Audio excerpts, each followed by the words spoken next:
नमस्कार दोस्तों, एक बार फिर से स्वागत है आपके अपने YouTube चैनल एसके गुरु आर्ट जेठार में।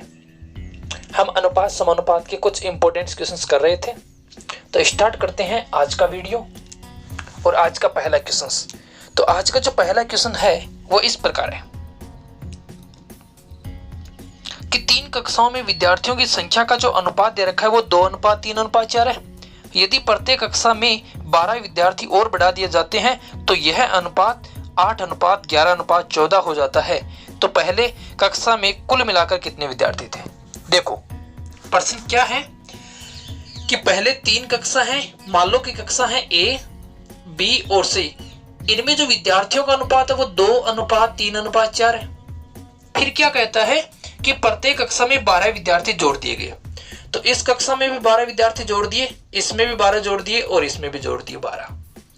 ठीक है, तो यह अनुपात 8:11:14 हो जाता है।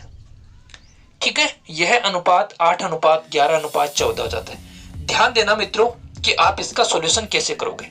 ठीक है ना, देखो, या तो इन दोनों को लेकर आप सॉल्यूशन कर सकते हो, या आप इन दोनों को लेकर सॉल्यूशन कर सकते हो, या आप इन दोनों को लेकर सॉल्यूशन कर सकते हो।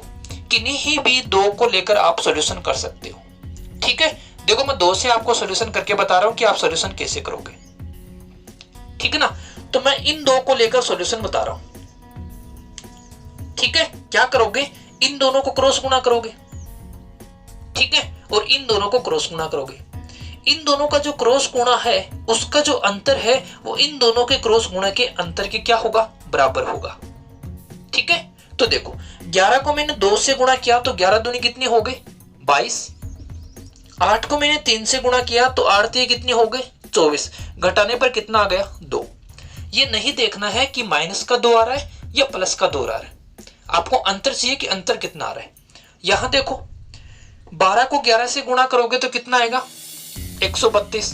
और 12 को 8 से गुणा करोगे तो 12 8 कितने हो गए? 96। अंतर करोगे तो कितना आ गया आपके पास में? 36। तो इसका मतलब ये है कि आपने जो क्रॉस गुणा किया उसके बाद में आपके पास में ऐसी वैल्यू आई, इसका मतलब ये जो 2 है वो 18 के बराबर होगा। 2 किसके बराबर होगा? 18 के, सॉरी 36 के। 2 किसके बराबर होगा? 36 के। तो 1 किसके बराबर हो जाएगा? 18 के। ठीक है, 1 किसके बराबर हो जाएगा? 18 के। अब हमसे पूछा क्या था? हमसे ये पूछा था कि प्रारंभ में छात्रों की संख्या कितनी थी। तो प्रारंभ में कुल छात्र कितने हैं? देखो, कुल छात्र अपने पास में 4 3 7 और 9 कितने हैं? 9।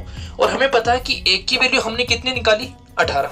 जब 1 की वैल्यू 18 है तो 9 की वैल्यू कितनी हो जाएगी? 9 गुना 18। 9 को 18 से गुणा कर दो, कितना आ जाएगा? 162। ठीक है ना, 9 8 72 और 9 एकम 9, 9 और 7 कितने हो गए? 16। तो ये 162 क्या है? प्रारंभ में छात्रों की संख्या। ये आपका आंसर है। ठीक है ना, तो किन्हीं भी 2 को लेकर आप सरल कर सकते हो। कोई भी 2 लो उसे सरल कर सकते हो। आप इन दोनों को लेकर भी सरल कर सकते हो, इन दोनों को लेकर भी सरल कर सकते हो। आपका रिजल्ट यही होगा।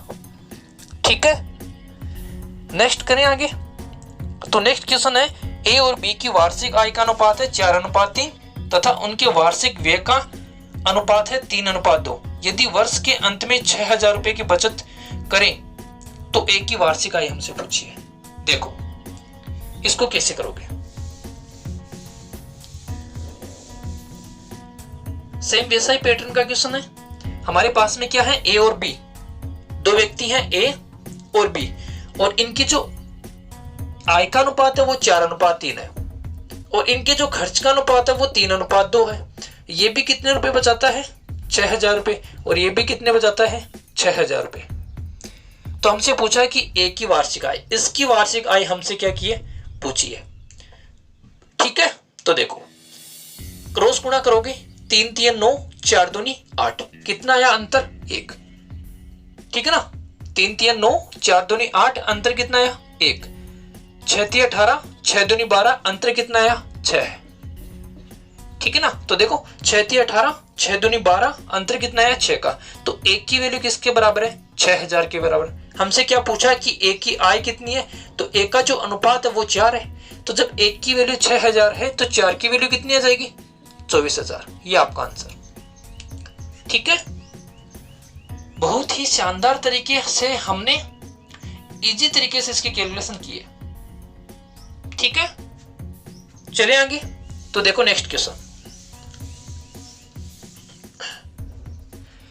नेक्स्ट क्वेश्चन है, दो रेलवे स्टेशनों के बीच प्रथम तथा द्वितीय श्रेणी के किरायों में 4:1 का अनुपात है। प्रथम श्रेणी का किराया, ये प्रथम श्रेणी और ये द्वितीय श्रेणी, इनके जो किरायों का जो अनुपात है वो कितना दे रखा है, 4:1। ये है किरायों का अनुपात। ठीक है, फिर तथा यात्रियों की संख्या का अनुपात है वो 1:40 है, और यात्रियों की संख्या का अनुपात कितना है, 1:40। ठीक है, फिर क्या कहते हैं, यदि किसी दिन किराया 1100 रुपये प्राप्त हुआ, एक निश्चित दिन लिया और उस दिन किराया कितना प्राप्त हुआ, उस दिन किराया प्राप्त हुआ 1100 रुपये। तो हमसे क्या पूछा है,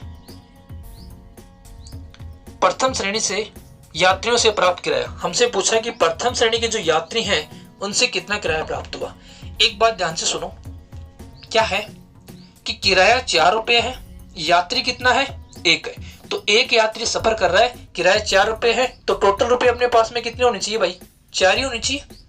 यहाँ 40 व्यक्ति हैं, 1-1 रुपया किराया देंगे, तो टोटल रुपये कितने बनेंगे, 40।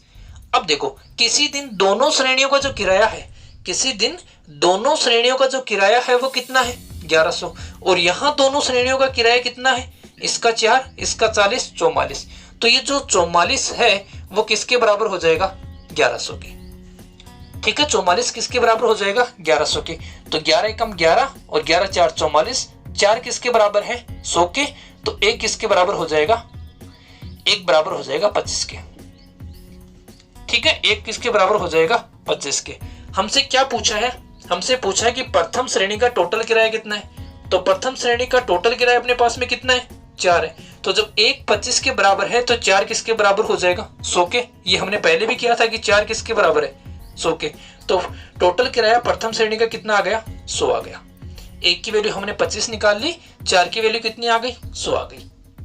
ठीक है, चलिए बहुत इजी क्वेश्चन है, लेकिन इजी भी है, साथ में इंपॉर्टेंट भी है। 3 कारों की चालकानुपात है 2:3:4।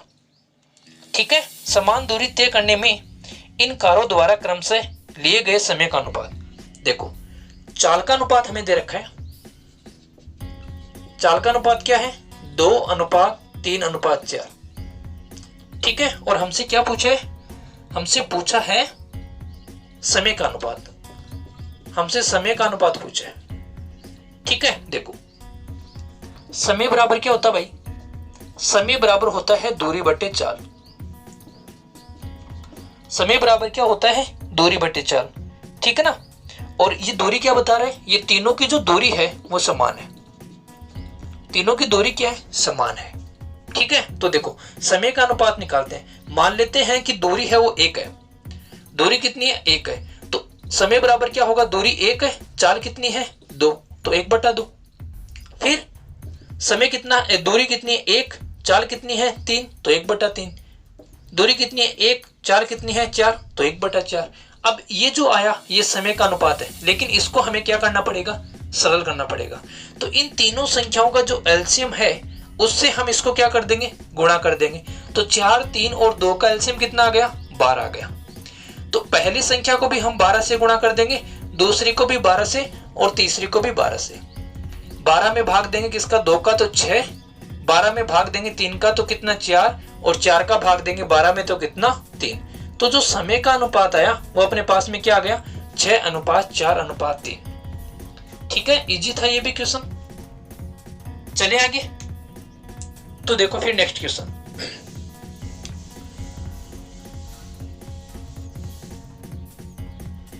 और नेक्स्ट क्वेश्चन है, 3 कक्षाओं में छात्रों की संख्या का अनुपात 2:3:5। 3 कक्षाओं में छात्रों की संख्या का अनुपात, ए, बी और सी, ये 3 कक्षाएं, इनमें छात्रों का अनुपात है 2:3:5। ठीक है, फिर क्या कहते हैं, यदि प्रत्येक कक्षा में 20 छात्रों की वृद्धि होने पर यह अनुपात 4:5:7 हो जाता है। प्रत्येक कक्षा में 20 आ गए, इसमें भी 20 आ गए, इसमें भी 20 आ गए और इसमें भी 20 आ गए। तो ये जो अनुपात है वो क्या बन गया, 4:5:7 बन गया। अब हमारा प्रश्न क्या है, हमसे ये पूछा है कि वर्दी से पहले छात्रों की कुल संख्या कितनी थी। वर्दी से पहले कुल छात्र, ये हमारा प्रश्न है। वर्दी से पहले कुल छात्र कितने थे, तो हम क्या करेंगे वही है, ठीक है ना। जैसे मैंने पिछले क्वेश्चन में आपको बताया था, इन दोनों को लेकर भी सरल कर सकते हो, इन दोनों को लेकर भी सरल कर सकते हो, या इसको और इसको लेकर भी सरल कर सकते हो, ठीक है। तो हम इन दोनों को लेकर सरल कर रहे हैं। 5 को 2 से गुणा करेंगे 10, 4 को 3 से गुणा करेंगे 12, तो 12 में से कितना कम हो जाएगा, 10 बराबर कितना आ गया, 2, ठीक। 20 को 5 से गुणा करेंगे 100, और 20 को 4 से गुणा करेंगे 80, तो कितना आ जाएगा, 20 आ जाएगा। 2 किसके बराबर है, 20 के बराबर है। जब 2 20 के बराबर है तो 1 किसके बराबर हो जाएगा, 10 के। और हमसे पूछा है कि वर्दी से पहले, तो वर्दी से पहले एक के पास में कितने हैं छात्र, 2, इसके पास में 3 और इसके पास में 5, तो वर्दी से पहले टोटल अनुपातों का योग कितना हो गया अपने पास में, 10, ठीक है। और हमें पता है कि 1 की वैल्यू कितनी है, 10 है, तो 10 की वैल्यू कितनी हो जाएगी, 100। ये आपका आंसर, ठीक है, ये आपका आंसर। ऑप्शन नंबर कौन सा, ऑप्शन नंबर 4 बिल्कुल सही है, ठीक है। इजी था क्वेश्चंस। चलिए आगे, तो देखो नेक्स्ट क्वेश्चन।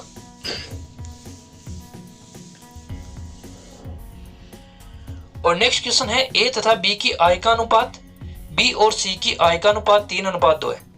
देखो ए और बी है और एक सी है। ए और बी की आय का अनुपात है वो 3:2, और बी और सी की जो आय है उसका अनुपात भी कितना है, 3:2, ठीक है। फिर हमसे पूछा है कि एक की आय का तिहाई भाग, एक की आय का तिहाई भाग, एक की आय का तिहाई ये हो गया 1 × 1/3,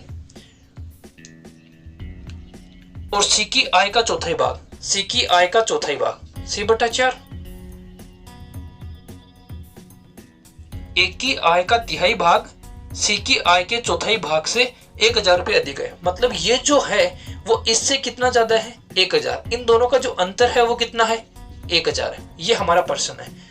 तो हमसे पूछा है कि बी की आय कितनी है, ठीक है ना। इतना डाटा हमें दिया हुआ है और हमसे पूछा है कि बी की आय है वो कितनी है, ठीक है। तो देखो पहले हम अनुपात सरल करते हैं। इसके आगे कुछ भी नहीं है तो कितना लिख देंगे, 2, और इसके पीछे कुछ भी नहीं है तो कितना लिख देंगे, 3। 3 को 3 से गुणा करेंगे 9, 3 को 2 से गुणा करेंगे 6, 2 को 2 से गुणा करेंगे 4, ठीक है। तो अनुपात कितना आ गया, अनुपात आ गया 9:6:4। अब ये क्या कहता है कि ए का 1/3 और सी का 1/4 किसके बराबर है, 1000 के। तो ए का 1/3, ए का मान कितना है, 9, ठीक है ना। तो 9 में 3 का भाग देंगे कितना जाएगा, 3, माइनस सी का मान कितना है, 4, 4 में 4 का भाग देंगे कितना, 1, किसके बराबर है, 1000 के। 3 में से 1 हटा देंगे, 2 किसके बराबर हो गया भाई, 1000 के, और 1 किसके बराबर हो गया, 500 के। जब 1 की वैल्यू 500 आ गई तो हमें पूछा किसका था, बी का। बी का अनुपात कितना है, 6। जब 1 की वैल्यू 500 है तो 6 की वैल्यू कितनी आ जाएगी, 6 बराबर हो जाएगा 3000। तो ये आपका आंसर, ठीक है।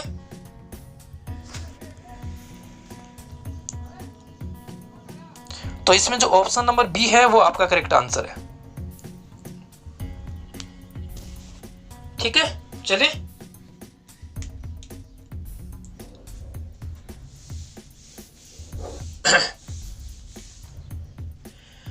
तो नेक्स्ट क्वेश्चन है, 94 को 2 भागों में विभाजित किया गया है।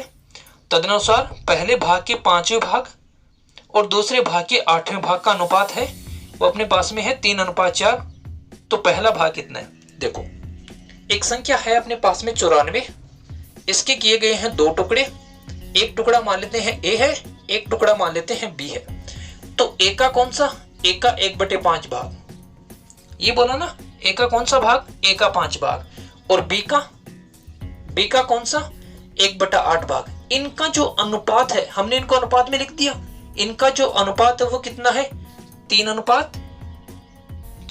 तो हमसे पहला भाग पूछा है। देखो हमने क्या किया, 94 के 2 टुकड़े कर दिए, एक हो गया ए, एक हो गया बी, ठीक है ना। तो ए का 1/5 भाग और बी का 1/8 भाग, इनका जो अनुपात है वो कितना है 3:4, ये इसके बराबर है। ठीक है, अब इसको देखो सरल कर लो। तो सरल करोगे तो किस प्रकार लिखोगे, इसको ऐसे लिख लो, देखो a/5, ठीक है ना, और b/8 बराबर कितना दे रखा है 3/4, ठीक है ना। अब इसको आप ऊपर लेके जाओगे तो ये गुणा में आ जाएगा, 8 ऊपर और नीचे कितना हो जाएगा b, ठीक है ना, 8 ऊपर और नीचे कितना आ जाएगा b आ जाएगा। तो हमारे पास में अब बन गया a/b गुणा 8/5 बराबर 3/4, ठीक है। अब इस 8/5 को यहां से ट्रांसफर कर दो, तो ये 8/5 इधर जाएंगे तो क्या हो जाएंगे 5/8 हो जाएंगे, ठीक है। तो हमारे पास में आ गया a/b बराबर 5 × 15 और 8 × 4 = 32, ये आ गया, ठीक है ना। तो a/b आ गया 15/32, ठीक है। तो इसे हम ऐसे भी तो लिख सकते हैं कि a/b बराबर कितना आ गया 15/32, लेकिन अभी तक हमारे पास में संख्या नहीं आई है कि कौन कौन से टुकड़े थे, ठीक है ना। अभी तक हमारे पास में क्या हुआ, संख्या प्राप्त नहीं हुई कि कौन कौन से टुकड़े थे। तो देखो टोटल कितने हैं, a और b का योग कितना है 94, और यहां a और b का योग कितना है 32 और 15 47, तो 47 किसके बराबर हो जाएगा 94 के, 1 किसके बराबर हो जाएगा 2 के, और 15 किसके बराबर हो जाएगा 15 दूनी 30 के, ठीक है। ये आपका आंसर, इजी था ना, ये आपका आंसर।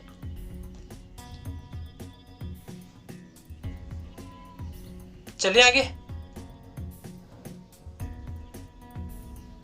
चलो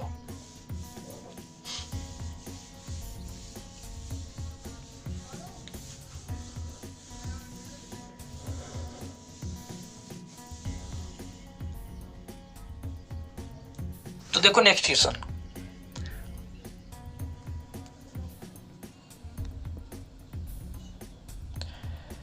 इसके बाद में जो 8 नंबर का क्वेश्चन है वो इस प्रकार है कि a/b बराबर 1:2, a/b बराबर दे रखा है 1:2, b/c बराबर 3:4, ठीक है, और c/d बराबर 5:6। तो हमसे पूछा है d/c/b/a, हमसे पूछा है d, c, b और a का हमसे अनुपात पूछे है, ठीक है। अब देखो इसके इस साइड में जगह खाली है तो कितना लिख देंगे 3, इसके इस साइड में जगह खाली तो 5, यहां भी कितना आ जाएगा 5, इसके आगे जगह खाली है तो 4, इसके आगे जगह 2, इसके आगे जगह 2, ठीक है। देखो कटने वाली कोई संख्या है नहीं, तो यहां 5 × 15, यहां 5 × 15 दूनी 30, यहां 5 × 20, 20 दूनी 40, और यहां 6 × 24, 24 दूनी 48, ठीक है ना। तो जो डी की जो वैल्यू आई वो कितनी आ गई 48, सी की जो वैल्यू आ गई वो कितनी आ गई 40, बी की वैल्यू कितनी आ गई 30, और ए की वैल्यू कितनी है 15।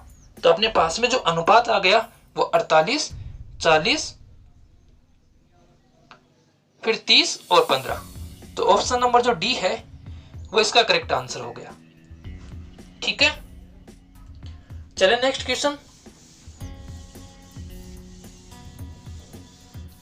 तो देखो नेक्स्ट क्वेश्चन क्या है, ए का 30%, ए का कितना परसेंट 30%, तो ए गुणा 30/100 बराबर किसके है बी के 0.25,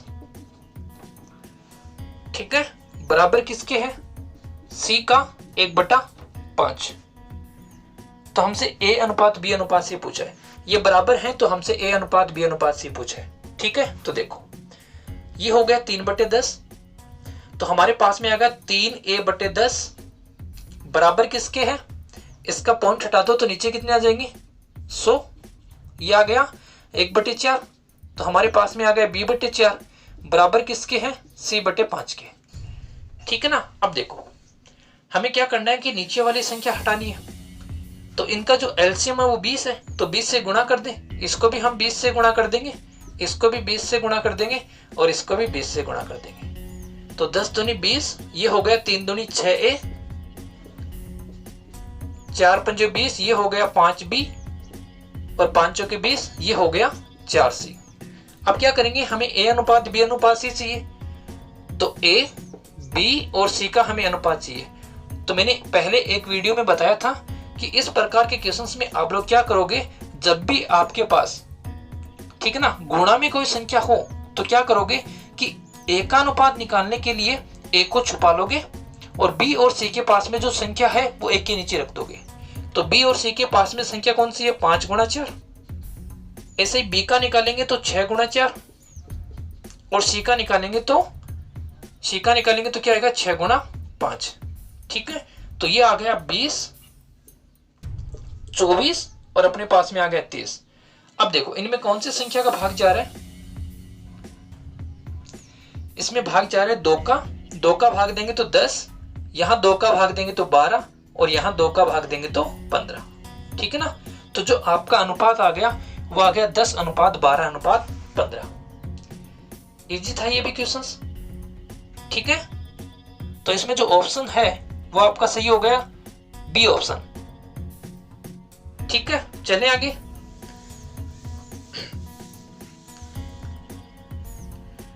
तो नेक्स्ट क्वेश्चन है कि एक 2 अंकों की संख्या है, इसके अंकों का योग से अनुपात 7:3 है। यदि दहाई का अंक इकाई के अंक से 1 अधिक है तो वह संख्या क्या होगी। देखो इसमें हमारे पास में 2 कंडीशन दे रखी है। ऑप्शन है हमारे पास में 12, 21, 32 और 43, ये ऑप्शन है। तो इसमें एक कंडीशन हमें क्या दे रखी है कि जो दहाई का अंक है वो ज्यादा है, बड़ा है किससे, इकाई के अंक से, और कितना बड़ा है, 1 बड़ा है। एक कंडीशन तो ये दे रखी है। तो इस कंडीशन को फॉलो करने वाले हमारे पास में एक तो ये है, एक ये है और एक ये है। ये तीनों इस कंडीशन को फॉलो करते हैं। इसका मतलब ये ऑप्शंस तो गलत हो गया, क्योंकि जो दहाई का अंक है वो इकाई के अंक से 1 अधिक है, यहां भी 1 अधिक है, यहां भी है और यहां भी है। ठीक है, तो एक ऑप्शन से अपना कट गया। और क्या लिखा है इसने कि 2 अंक की संख्या का इसके अंकों के योग से जो अनुपात है, कि 2 अंकों की जो संख्या है, ठीक है ना, 2 अंकों की संख्या मान लो अपने पास में जो अक्स वाई है, ये 2 अंकों की संख्या है, इसका जो अनुपात है किससे, अक्स प्लस वाई से, वो अनुपात अपने पास में है 7:1। ठीक है, तो देखो अक्स वाई मान लो ये अपने पास में, ठीक है, अंकों का योग क्या होगा, अंकों का योग होगा अपने पास में 2 और 1 3, और इनका जो अनुपात है वो 7:1 आना चाहिए, बिल्कुल आ रहा है। 3 एकम 3, 3 7 21। यहां देखें तो इनका जो योग हुआ वो कितना है, 5, लेकिन अनुपात नहीं आ रहा है। यहाँ योग कितना हुआ, 7, लेकिन अनुपात नहीं आ रहा है। तो इसमें जो ऑप्शंस नंबर अपना 2 नंबर वाला ऑप्शंस था वो इसका करेक्ट आंसर है। अगर इसको आप लोग अक्स मानकर कैलकुलेट करोगे तो ये क्वेश्चंस आपके लिए काफी लेंथी हो जाएगा। ठीक है, तो इजी वे में समझाने के लिए मैंने आपको क्या कर दिया, एग्जाम्पल लेकर इसका आंसर, ऑप्शन लेकर मैंने इसका आंसर आपको बहुत ही शानदार तरीके से बता दिया। ठीक है, चले आगे। तो आज का जो अपना अंतिम क्वेश्चन है ये सिक्के से संबंधित है। और क्या है क्वेश्चन, किसी थैले में 50 रुपए, 20 रुपए और 5 रुपए। कोई थैला है उसमें 50 रुपए, 20 रुपए और 5 रुपए। ठीक है, कि नोटों की संख्या का अनुपात, किसका, नोटों की संख्या, नोटों की जो संख्या है उसका अनुपात है 4:5:6। फिर क्या कहा इसने, इस थैले में कुल 3300 रुपए। कुल रुपए कितने हैं भाई, कुल रुपए हैं इसमें 3300, 3300। तो पूछा है कि 50 रुपए की नोटों की संख्या, हमसे पूछा है कि 50 रुपए के कितने नोट हैं। ठीक है, तो देखो यहां दे रखा है नोटों की संख्या, यहां दे रखा अपने पास में रुपए। तो हम क्या करेंगे, इन नोटों की संख्या को रुपए के अनुपात में चेंज करते हैं। तो रुपए का अनुपात कैसे बनाएंगे, देखो 50 रुपए के 4 नोट है तो रुपए कितने हो गए, रुपए हो गए अपने पास में 200। 20 रुपए के 5 नोट हैं तो रुपए कितने हो गए 100, और 5 रुपए के 6 नोट हैं तो रुपए कितने हो गए 30। रुपयों को अनुपात को थोड़ा छोटा कर ले, 0 कैंसिल हो गई। ठीक है, ये कितना आ गया 20 और 10, 30 और 3 33। मतलब हमारे पास में अनुपातों का जो योग है या टोटल रुपए अपने पास में कितने आ गए, 20, 10, 30 और 3 33, लेकिन हमें कितने दे रखे हैं 3300, तो 33 किसके बराबर हो गया 3300 के, एक किसके बराबर हो गया 100 के। और जब एक 100 के बराबर हो गया तो 20 किसके बराबर हो गया, देखो एक की वैल्यू क्या आ गई 100, 20 की वैल्यू क्या आ जाएगी 2000। ठीक है, अब देखो 2000 रुपए में 50-50 के कितने नोट होंगे, 2000 रुपए में 50-50 के कितने नोट होंगे, तो हम क्या करेंगे इसमें 50 का भाग दे देंगे, 0 कैंसिल, 5 का भाग देंगे कितनी बार 4 बार, 1 0 हो रहे, तो नोटों की संख्या कितनी आ गई 40 नोट। ठीक है ना, कितने नोट हो गए 40 नोट। ये था आपका अंतिम क्वेश्चन। तो इसमें जो ऑप्शन है ये पहला ऑप्शन सही है। तो उम्मीद करता हूं कि दोस्तों आपको ये क्वेश्चंस समझ में आए होंगे। ठीक है।